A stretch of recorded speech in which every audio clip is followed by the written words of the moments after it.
It's time for WWE News.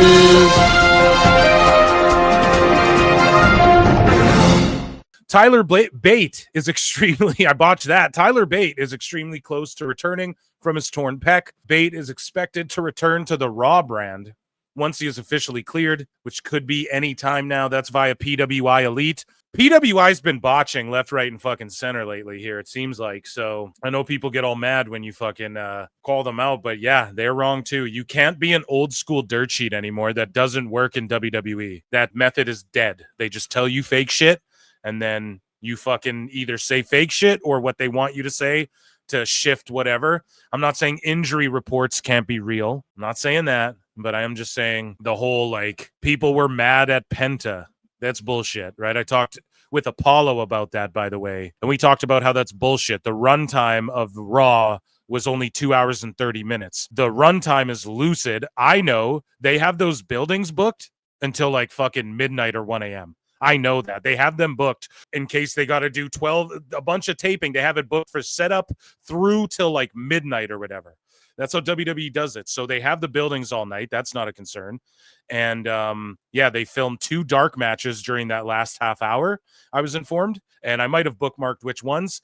And also, how the fuck did they go overtime when Triple H said it's lucid? He thinks 2:30 is the best, but they could go 3:30 if they want. They could go 2:10 if they want. So no one's mad at Penta for going over. You botched. And anybody who said that, if they're a legit source from WWE, anyone who said that to PWI purposefully to drum up shit, to get people talking Penta, Penta, Penta. Ooh, who's mad at Penta? Why are they mad at Penta? That's all it fucking is.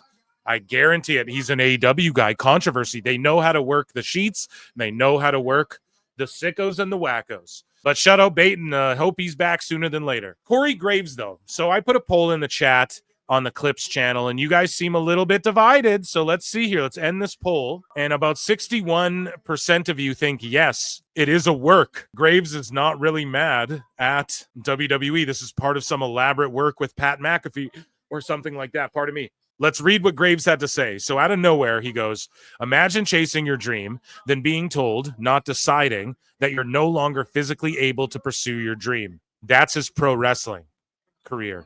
That's what makes me think this is real, because people are like, oh, he's not allowed to pursue his fucking... They're only talking about the commentary aspect. I'm like, dude, he put in the wrestling part there too.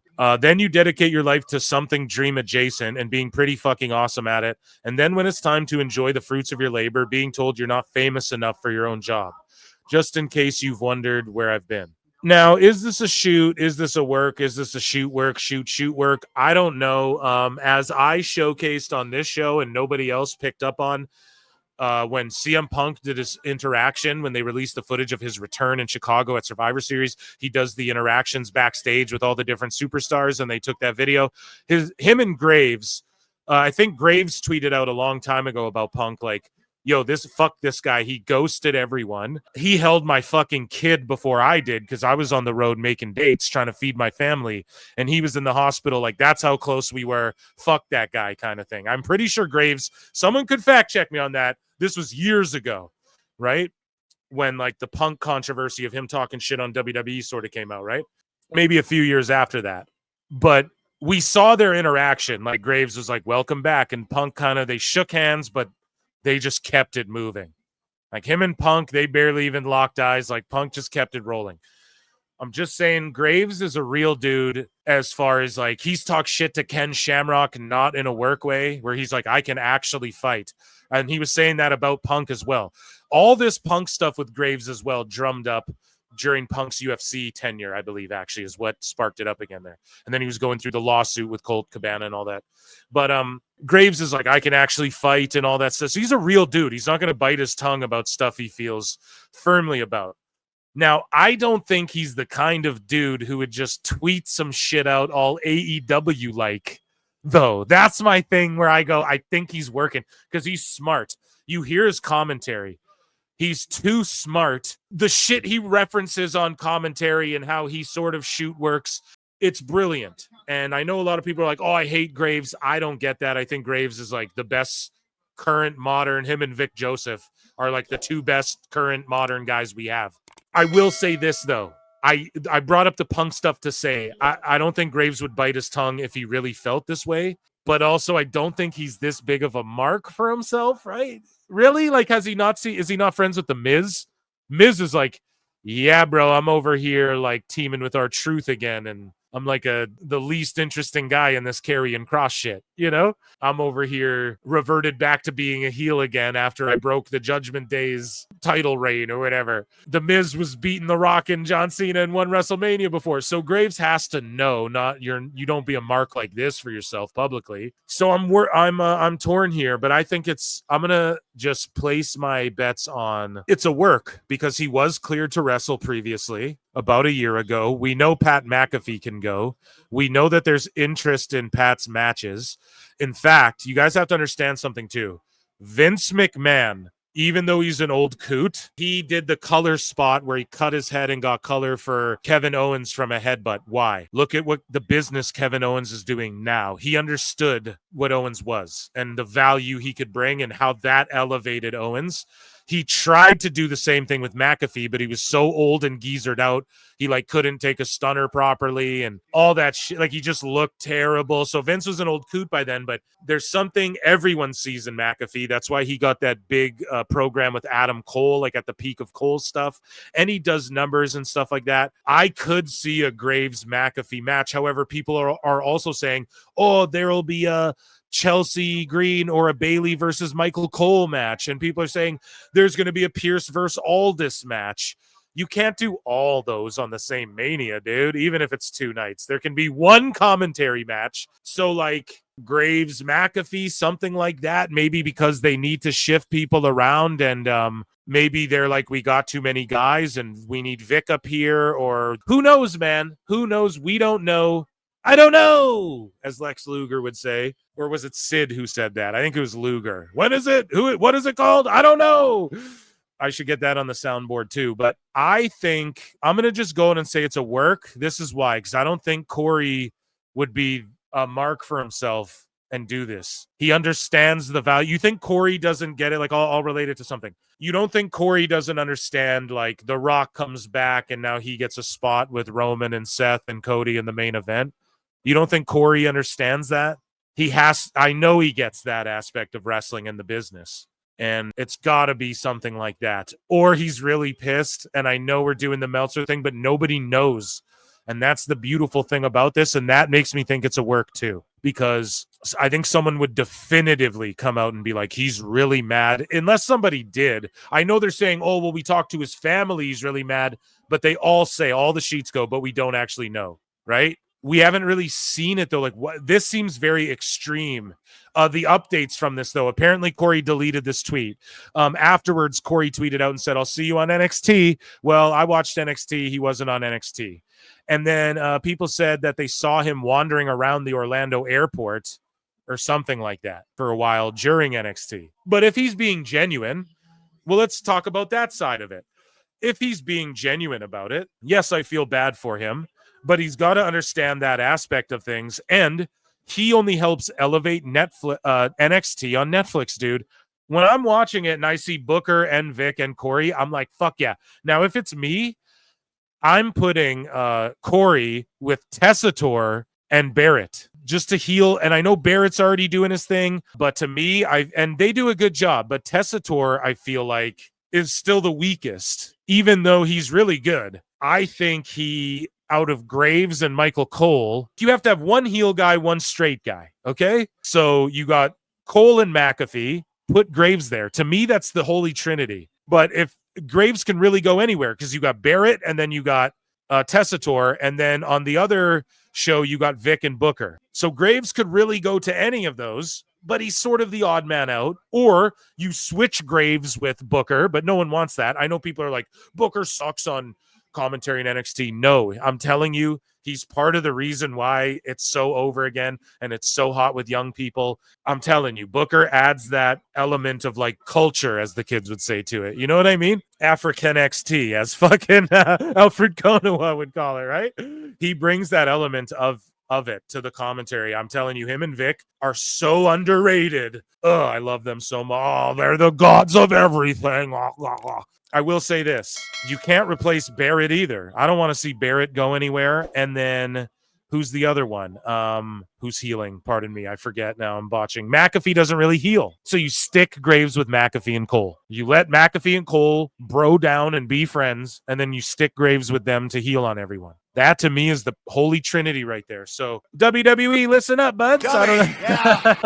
Someone relay this message. Hey, anybody listening who got someone from WWE on the phone, tell them what I just said, and that's the way to do it. Per PWI, Penta went overtime on 2 hours, 30 minutes Raw, LMAO. All these sheets get work now, all of them, period. Wrestling journalism doesn't exist the way it used to. It's a dead scene, and there's a new guard, unless you're in Tony Khan Meltzer land. And Graves will not be appearing on NXT, which they were right about. I know some people thought this follow-up tweet meant it was a work, but that sure doesn't seem to be the case. Well, fucking... all right, then. Either way. Speaking of not seeming to be the case, Odyssey Jones. So if you guys remember, a while back, he was connected with the New Day. He was supposed to break them up. He got fired. They ended up having to pivot, and the New Day just both went heel, and Odyssey Jones disappeared, and we covered it here on the show. I don't think any other show really covered it. We went on fucking Twitter, I believe, and read the tweets from this lady who's like tweeting at WWE. It was a whole account. I think someone linked me to it, and I screened her, something like that. We read all of this person's tweets. She was tweeting at WWE for like a year, and she was saying like, I'm on an island. I was on an island or on vacation with Odyssey, and basically he like beat the shit out of me, threw a bottle at me or whatever. I might be getting some of the details wrong, and this is all allegedly, and apparently she was making the shit up, and he maintained his innocence, but he got canned. So WWE look at a guy like Matt Riddle, and they kept him around after looking into his shit, but he is a big draw, at least for them. He was being pushed and used as like a top guy. Odyssey was only sort of making his footprint, but they obviously seen big things coming from him because he was off TV for like 2 fucking years. But they drafted him to the main roster, and then they finally bring him in, and then the shit blows up because everyone starts bringing these tweets to light where she's saying like, hey, this guy beat me up, da-da-da-da-da-da. Well, court records indicate, this is via Post Wrestling, former WWE wrestler Odyssey Jones, real name Omari Palmer, was granted an order of protection against his former partner in September of 24. Shortly after reports emerged of his release from WWE. Yeah, I mean, AJ Francis quote tweeted this and was like, I can't wait for my boy O to fucking tell his like the real story or like get his truth out there to redeem himself or whatever. So hopefully he's an innocent man, and I'll tell you why. It's not because I don't want to like believe a woman who was a victim, but because I hope she wasn't victimized. And of course, now that would mean he was victimized from a lying woman, but I just hope no one was beat up. And I don't want to see a guy who fights women. I don't know how to word this for YouTube, right? Like it's not mutual combat, but right, like I don't want that to be the case for a dude. I want it to be like, no, he's a good dude, and not even saying she's a horrible person, but maybe she's scorned, who knows. But I just don't want anyone to have been like, really, I really hope that didn't happen, because that's terrible. I don't want violence to anybody. But that being said, unless it's like, you want it, like you're a pro wrestler or a fighter or a fucking footballer or something like that, you know what I mean? But anyways, though, I will say this: innocent till proven guilty, as they say, in the court of law, but not in the court of public perception. So some people will always just say you are a piece of shit, while other people will be able to forgive him. And I say forgiveness is key. You have to be able to let shit go, man. You have to, and we all struggle with that. It's way easier said than done, including me. People won't forget, but also we don't even know if anything was ever true that was said about him. It was all hearsay. WWE did fire him, though. So my fear is that they won't forget, and they'll be like, well, is it even worth the chance? Look, dude, there's a lot of jobs out there now in wrestling, so hopefully he vindicates himself and he shows up in TNA or something like that. Because as soon as he comes back to WWE, we're going to have to deal with the fucking wackos and the sickos being like, cancel him. Cancel him. So anyways, moving along. Crazy X's are a hell of a draw. yeah, bro. Dudes too. But anyways, Raw is #1 TV show in the USA today. Again, the last Raw it was in Canada as well. I'll let you guys know if NXT placed. I forgot to look. I'm sure it's like in the top 5 again.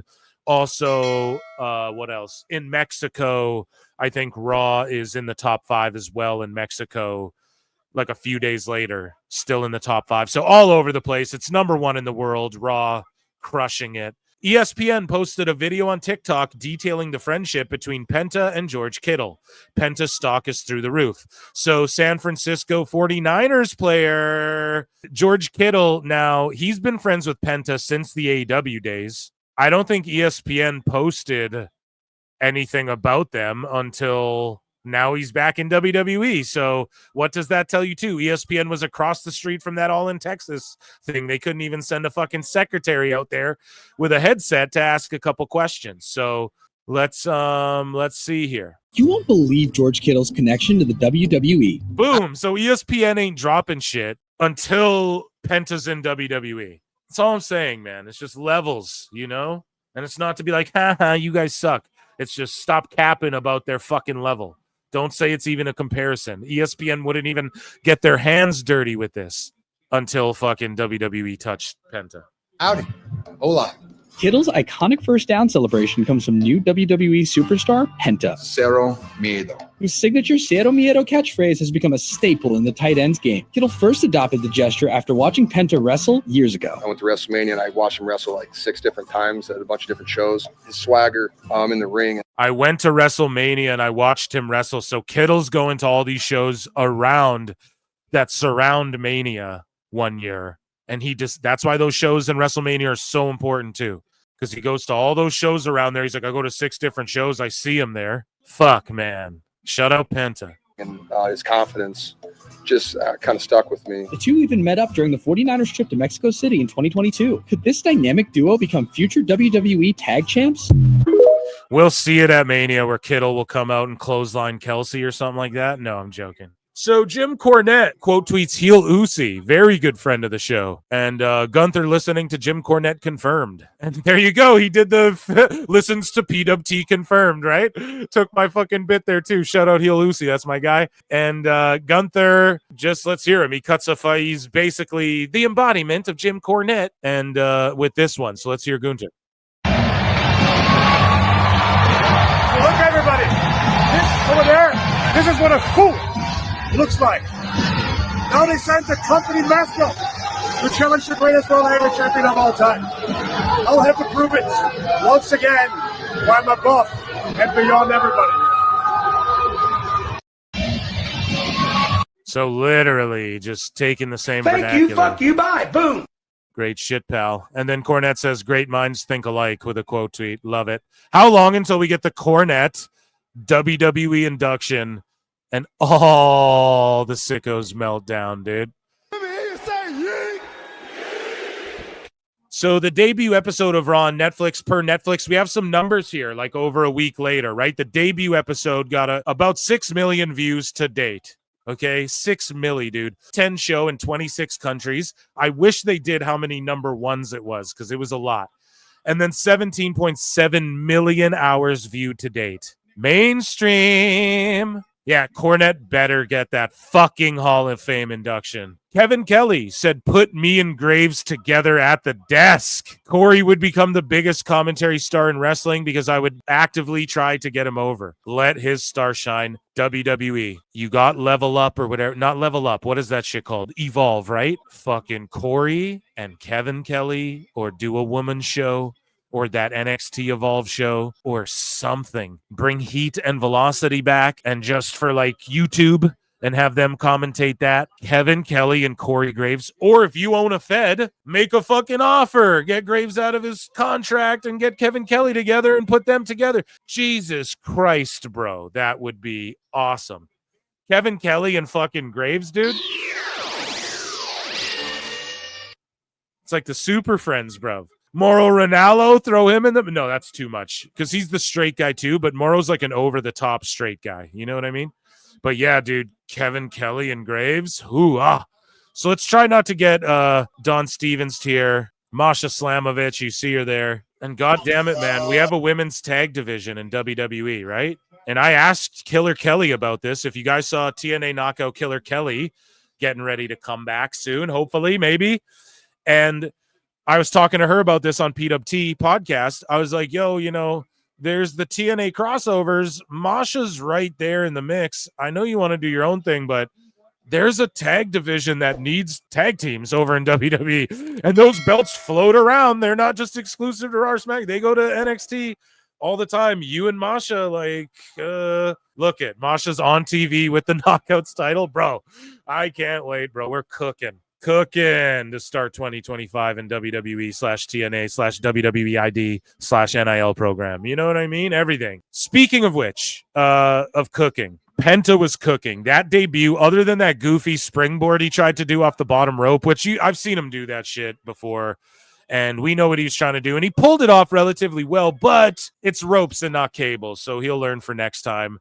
And I guarantee he pulled it off like 12 times in the PC and then fucked that one up right there. But Bully had this to say about the debut. Now, a lot of fucking sickos want to be like, but man, AEW, no one will give them the credit for what? Signing a thing that only allowed CMLL people to be on TV and not the luchas that were day ones. Oh, he respected Ray and Penta so much. Tony Khan did for doing work during the fucking pandemic when they didn't have to, especially Ray Phoenix, but this is what he does to them. And Tony Khan fucking removes Phoenix's merch so he can't even make money or make their company money. Tony could put Ray on TV and capitalize on this a little bit if he wanted to and try and grift off it a little bit like he's been doing. But no, he doesn't even do that. He's got to punish people and be petty. And we've covered it here. We've chronicled it here. It's all reactionary. That's why it's just pettiness. If Tony pulled Phoenix's merch, initially, none of us would be saying it's petty. We'd be like, well, makes sense. Now it is because it's the day after Penta debuts. And he tweets out fucking love for his brother and shit. And you have Thunder Rosa and other people tweeting that out too. And now Tony's sending out warnings and shit. But Bully Ray's not sending out warnings. He's trying to teach y'all a lesson. And you're not going to listen to it. You're going to call him an old podcaster. You're going to call one of the Dudley boys an old podcaster instead of listening to his fucking advice. One half of the greatest tag team of all time, objectively. You could argue the Dudleys are. Let's see what the fuck Bully's got to say about this debut. And it's not about AEW. And this is what I tried to say earlier. It's about what WWE did with Penta. It's about what WWE did. They didn't roll out the carpet the same way for Ethan Page. Why? Because they are gauging these guys and they know what and where to place them. That's all we're asking Tony to do. That makes you an AEW hater for asking, can you please get someone over? Fuck. Anyways, let's listen to what Bully has to say on Busted Open about his debut. Uncle Bully, the only guy I'd let put me through a table. Let's hear it. This really is the big leagues. This really is the big time. It's the WWE. It's where you truly learn how to work and become a millionaire. Not just because some guy with a lot of money threw millions at you because he wanted another action figure to play with. It's because you earned the right to make these millions through your art and your work and your performance. And that came out in the promo last night. There was genuineness. If you looked into Penta's eyes and you really watched him like I did, and his tone, you could see it was like he was exhaling. Not because of the dude, and the way he was feeling himself, I pointed it out too. Look at him on the way to the ring. Like I was trying to say it on the live. I think I spit it out as it was happening, but we're just digesting it all. And I was like, just the walk, the way his tongue was out and the way he was just feeling himself on that strut. He's just where he's supposed to be, man. He's just where he's supposed to be. And his interaction with Triple H as well. Afterwards, we covered that too. We saw it. WWE Twitter covered it actually. And shout out Busted Open and Sirius, by the way. I don't know if I gave a shout out to the actual shows. Here we go. Uncle Bully putting us through tables here with facts. Okay. He was exhaling not because of the vigorousness of the match, but he was exhaling because he knew he had finally made it. And until you get to the WWE and you learn the style and you truly learn the psychology and the art and the everything, you can't say that you truly made it. Listen to this next part. So important. And he's talking to you. Okay? Embrace the grind, bro. We're the great grinding for the $8 million part-time contract. Listen to what Bully says on this last part. I know that's hard for some people to hear, but it's the truth. Oh, sorry. Did he say the part? Might have just missed it, but I fucked up, dummy. Yeah. He says, made it truly be not because some millionaire throws $1 billion fucking dollar or a billionaire throws $1 million at you and says you made it, but because you really fucking did it on Netflix, son. 6 million. Let's go. So Dr. Chris Featherstone, and this guy's been getting the correct info when it comes to the luchas, at least in my opinion, at least he works for Sportskeeda, I think, but this guy is the guy who dropped all the Penta Lucha Bros Ray Phoenix stuff before. People got triggered by him. Typically, when you trigger some folk, you're doing something right. So he says, I was informed that WWE Raw does not have broadcast restraints, so there really is not a confirmed time they have to be finished each week. You didn't even need to say that. Triple H said it in fucking interviews. Therefore, if they want to have an overrun away from their original planned time, they have the option to extend broadcasting on any week without issues. Thank you. And this guy was talking directly to the Lucha Bros before and basically was like, I was told this before, and quoted them straight up. And then Phoenix was like, this is the right story to this guy. His opinion on the Lucha Bros stuff, I'm going to maybe trust a little bit. And also, I'm talking with Husey and alleged, like, right, guys? Okay, so I'm not a dirt sheet. I don't try to be, but no, okay, this didn't happen. You know? So Dominic Mysterio goes completely savage sicko mode. 1.2 million impressions, 19K likes. I'm one of them. At WWE, who is your dream opponent for Penta? Look at Dominic Mysterio's response to that. A GIF with Punk and Penta and AEW. Look at this botch. Do you guys remember that? And everyone was saying Punk was washed from this one. Just roast him so bad. Listen to what Chelsea Green, speaking of the Triple H era and the new guard. So Vince McMahon might bring you on a plane and ask you a question and offer you a kitten, pal. Yeah. He might even send you a text message or two.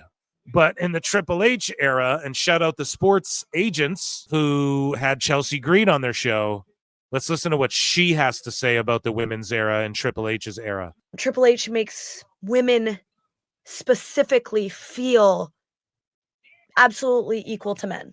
And that's why I love to come to work. How much do you think that the change in the way the sport is for women in WWE has changed with Vince McMahon leaving, with Paul Levesque coming in? How much of that has been part of that driving force? If we're talking about, Vince versus Triple H, we're also talking about Attitude Era versus now. We're talking about divas versus women. We're talking about...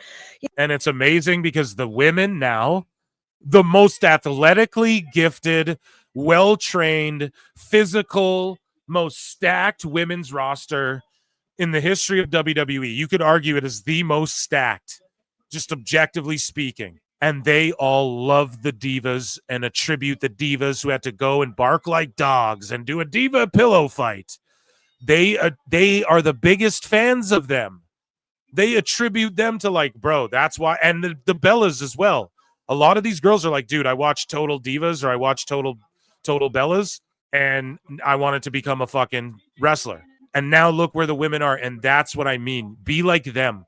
Don't get triggered by the old shit. Be thankful the old shit happened, because now they can look at that and go, yes, I want to be a sexy diva and thirstcast, and I want to be a badass who can brawl it out in the ring. And they are all of those things. Jada Parker could beat the fuck out of 70% of male wrestling fans. Okay?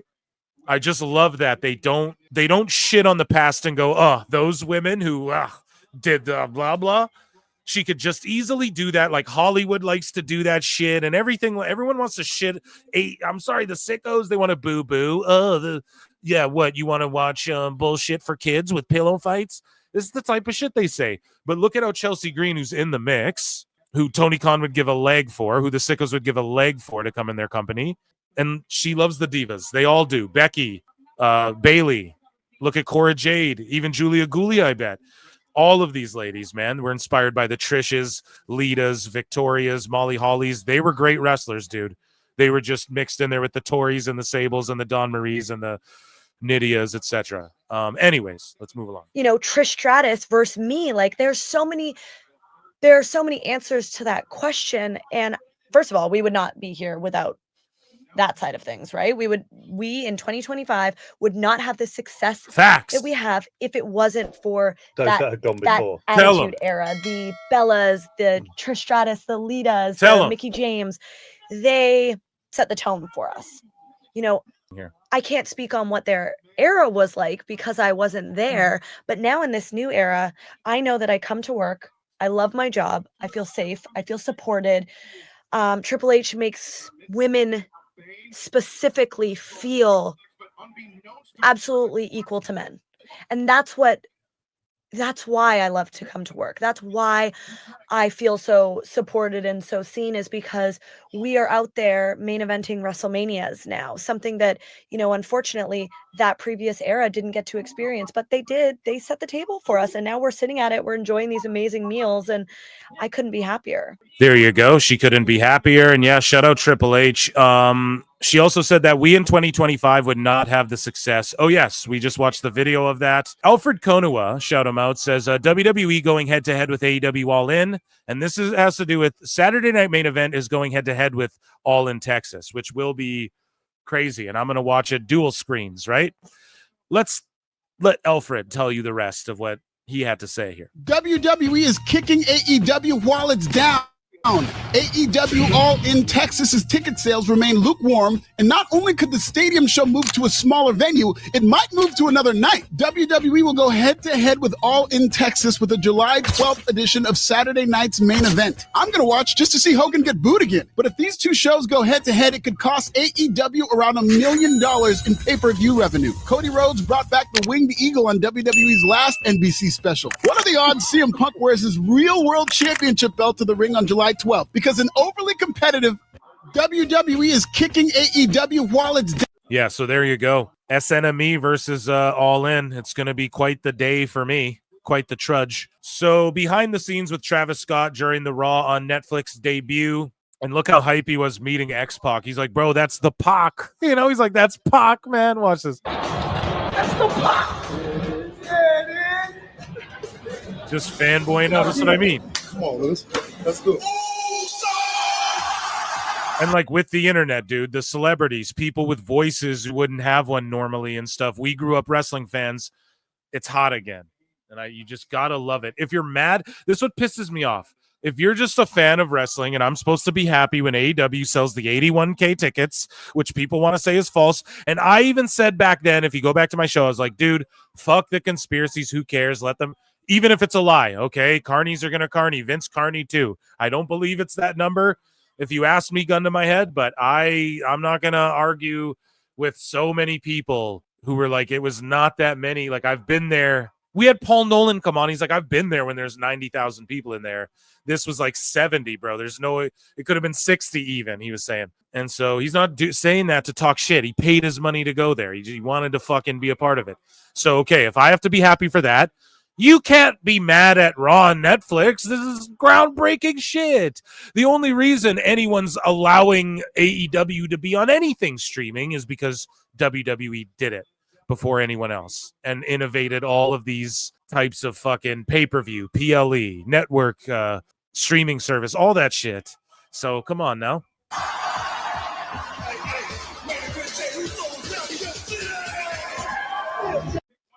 Yeah, we're going to get Don Stevens, but fuck it, we're yeeting all over the place.